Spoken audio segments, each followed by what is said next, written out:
Assalamualaikum warahmatullahi wabarakatuh. Bismillahirrahmanirrahim. Alhamdulillahirabbil wa bihi nasta'inu ala umuri dini waddin. Wassalatu wassalamu ala asrofil anbiya'i wal mursalin. Amma ba'du. Ya, selamat datang di channel saya yaitu Santri IT. Di sini saya akan memberikan sebuah video pembelajaran kembali ya. Seperti biasa, video pembelajaran ini bersumber dari kitab Fathul Qorib dan dari kitab Safinatun Najah. Ya, dua kitab inilah yang saya pegang sebagai pedoman ilmu fikih. Nah, saya telah mempersiapkan slide untuk pembelajaran kali ini. Bisa Anda lihat semua ya. Untuk pembahasan kali ini saya akan membahas bab tentang air. Nah, ada air yang bisa dipakai untuk bersuci. Air apa sajakah yang bisa dipakai untuk bersuci? Dan ada macam-macam air berdasarkan jumlah serta macam-macam air berdasarkan fungsinya. Kita ke air yang bisa dipakai untuk bersuci terlebih dahulu. Barangkali ada yang salah, airnya di rumah dari sumber yang salah ya, sehingga membuat wudhu kalian atau mandi kalian tidak sah. Kita lihat. Air yang bisa dipakai untuk bersuci menurut dari kitab Fathul Qorib itu ada 7. Yang pertama itu air hujan. Air hujan ini air yang turun dari langit ya. Selanjutnya air laut. Nah, walaupun air laut asin, tapi air laut itu suci. Bahkan bangkai yang ada di laut pun seperti ikan itu tetap suci dan halal untuk dimakan. Untuk air laut ini meskipun asin tetap boleh digunakan untuk bersuci ya, untuk berwudu dan untuk mandi tetap sah. Selanjutnya air sungai. Yang selanjutnya yang keempat itu adalah air dari sumur. Sudah pasti banyak orang yang menggunakan air sumur. Lanjut. Nah, yang kelima ini mata air dari lubang atau dalam secara bahasa Sunda bisa disebut sebagai cai liang. Nah, ini sah untuk digunakan berwudu. Yang selanjutnya itu air salju. Yang terakhir, yang ketujuh adalah air embun. Nah, untuk air embun ini menempel di, misalkan ada di daun-daun tumbuhan. Nah, kalian bisa gosokkan tangan kalian ke daun tumbuhan. Lalu setelah basah, kalian bisa membasahi anggota-anggota wudu, misalkan muka. Nah, bisa dibasahi dengan air embun tersebut. Ya, kita kembali ke home. Nah, untuk pembahasan selanjutnya kita akan membahas air berdasarkan macam dan fungsinya. Nah, pembagian air berdasarkan macam dan fungsinya. Jadi air yang 7 tadi ya, maka air yang 7 tadi itu bisa digunakan untuk bersuci, tapi digolongkan lagi menjadi 4 golongan ini, 4 macam ini.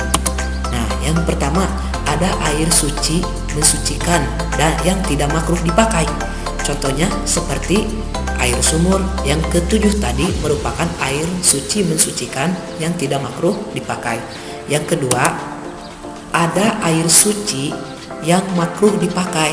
Contohnya itu seperti air di dalam wadah, atau kalian menemukan sumber air, lalu airnya itu sudah tersinari oleh matahari sehingga airnya itu menjadi panas, dan ketika kalian berwudu, kulit kalian merasakan panas yang sangat. Nah, itu airnya makruh untuk dipakai karena sebagian ulama mengatakan itu akan memberikan penyakit bagi kita.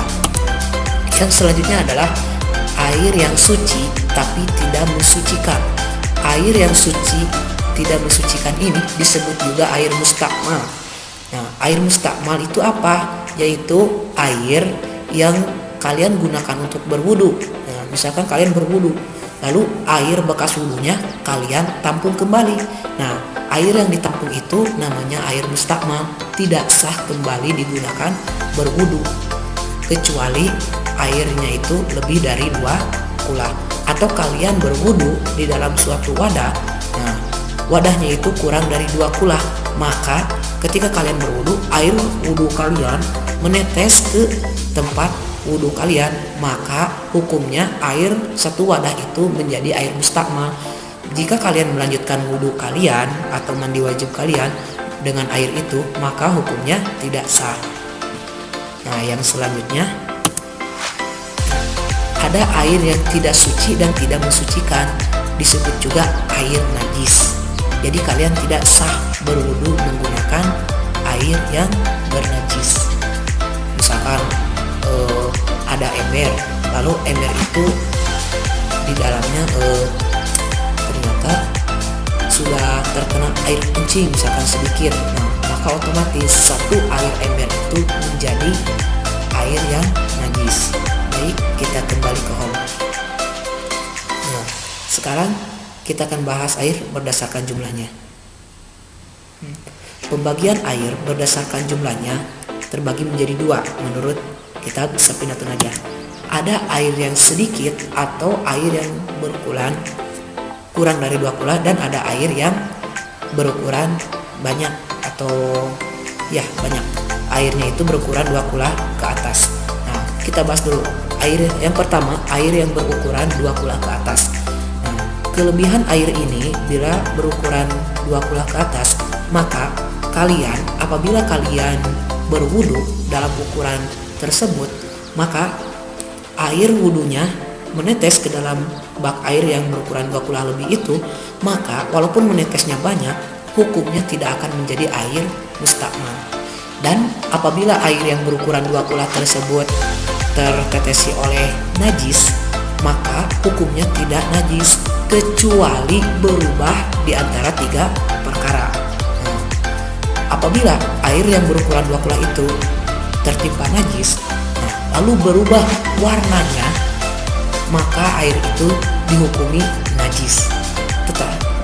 Atau apabila berubah baunya, maka air itu berubah menjadi najis. Nah, atau yang ketiga, berubah rasanya, maka itu hukumnya tetap najis. Bila air tersebut tidak ada yang berubah dari 3 karakter tadi, maka air tersebut dinyatakan tetap suci dan termasuk air suci yang mensucikan, meskipun ada najis yang menimpa kepada air tersebut. Nah, selanjutnya air yang kedua. Nah, air berukuran kurang dari 2 kula. Air berukuran kurang dari 2 kula ini apabila tertimpa najis, walaupun tidak ada yang berubah, jadi rasanya tetap tidak berubah, kemudian baunya tidak berubah, dan warnanya tidak berubah, maka hukumnya tetap dinyatakan najis walaupun tidak ada yang berubah di antara ketiga tadi. Nah, setelah ini kalian juga bisa buat kesimpulan. Kita kembali ke air yang bisa dipakai bersuci. Nah, dari ketujuh air ini, kalian itu tidak boleh ada yang berubah di antara ketiganya walaupun bukan najis. Misalkannya, Kak, saya boleh tidak berwudu menggunakan air kopi. Nah, walaupun air kopi tidak najis, maka hukumnya tetap tidak sah. Atau air kelapa, maka hukumnya tidak sah karena air kelapa tidak masuk ke dalam 7 kategori air ini. Itu yang dinyatakan oleh kitab dari Fathul Qorib. Nah, untuk pembahasan kali ini mungkin dicukupkan sekian. Mohon maaf apabila ada kesalahan dan kekurangan. Maklum, saya juga masih seorang santri dan saya juga masih sedang belajar. Nah, untuk lebih dan kurangnya mohon dimaafkan ya teman-teman. Bagi teman-teman yang merasa video ini bermanfaat, silahkan di like, di komen yang membangun, dan di subscribe tentunya. Dan juga di share ke teman-teman apabila menurut kalian ini penting.